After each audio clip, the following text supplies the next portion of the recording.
சென்னை காசிமேடு பகுதியில் பல்வேறு பகுதிகளிலிருந்து இறால் கழிவுகளை கொண்டு வந்து கொட்டுவதாக புகார் எழுந்துள்ளது.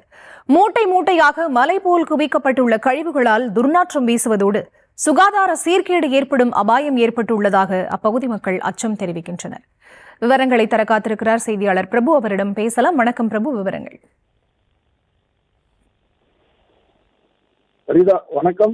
வடசென்னை காசிமேடு பகுதியில் பல்வேறு பகுதிகளில் இருந்து நாள்தோறும் கடல்வாழ் உணவுகளை வாங்க அசைவ பிரியர்கள் குவிவது வழக்கம். இந்த பகுதியில் கடந்த சில நாட்களாகவே கடும் துர்நாற்றமானது வீசி வருவதாக புகார் இருந்து வந்த நிலையில் இன்று குட்டி யானை லோடு வாகனத்தில் சுமார் 100க்கும் மேற்பட்ட அந்த பாலியின் பைகளில் இறால் கழிவுகள் கொண்டு வரப்பட்டு குவிக்கப்பட்டுள்ளது.